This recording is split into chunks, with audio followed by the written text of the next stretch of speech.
ዮሴፍ ተነስ።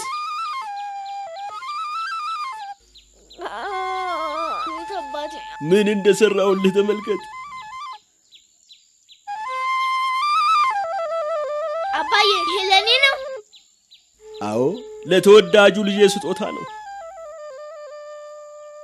ነገር ግን አባቴ ከመጠን በላይ ልዩ ነው። እንዲህ ያማረ ቀሚስ መልበስ ያለብህ አንተ ነህ። ይህን የሰራሁት ለአንተ ነው ዮሴፍ፣ በኩራት ልበሰው። ኦ ወንድሞቼ ለብሰውኛል ማለት ነው። እነርሱ ይገባቸዋል። እንካ ውሰድና ለብሰ ሞክረው።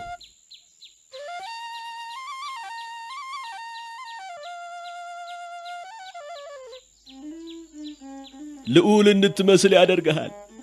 እኔ ሌላ ህልም አይቻለሁ አባዬ። ሰዓቱ ሌሊት ነበር። ሰማይ ላይ 11 ከዋክብቶች ነበሩ።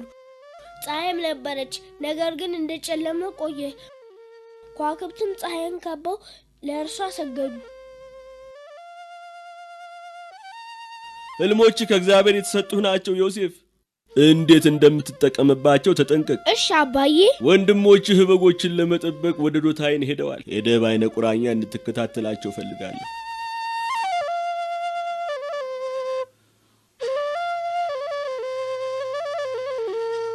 ለእርሱ ብንሰግድለት ምን ሊፈጠር ይችል ይሆን? ቀኑን ሙሉ በጣም ሰርተናል። ስለዚህ እረፍት ያስፈልገናል። እኔ ይሄን በደንብ ደግፋለሁ። በዚያ ላይ በጣም ሙቀት ነው። ምግብ እስካለ ድረስ እኔ ከዚህ አልነቃነቅም።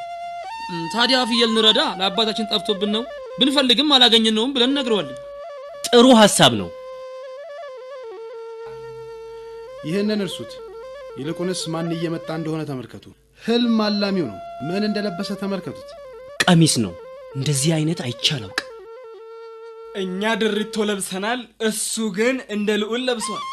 ይህ መጨረሻ ደረጃ ነው። የሆነ ትምህርት ልናስተምረው ይገባል። ልብሱን እንግፈፈው። እንዲህ ማድረጋችን ችግራችንን ይፈታልናል። ሐሳቡ ገብቶኛል። ቀሚሱን እንውሰድበት። አዎ ቀደን እናውልቅበት። ያን ማድረጋችን ጸጥ እንዲል ጥሩ ትምህርት ያስተምራል። ሰላም ይብዛላችሁ ወንድሞቼ። እንዴ ወንድሞቼ በቃ እኔ ልሂድ። ይህንን ቀሚስ የለበስከው በእኛ ለማሾፍ ነው? አረ አይደለም። ታዲያ ከየት አገኘው? አባቴ ነው ለኔ ሰራልኝ። እባካችሁን ልቀቁኝ ልሂድ። ያዙት። ከእርሱ ላይ ገፈን እንውሰድበት። ልቀቁኝ! አቁሙ! እባካችሁን እየለመንኳችሁ ነው። አቁሙ! እየጎዳችሁኝ ነው። አባታችን በእኛ ላይ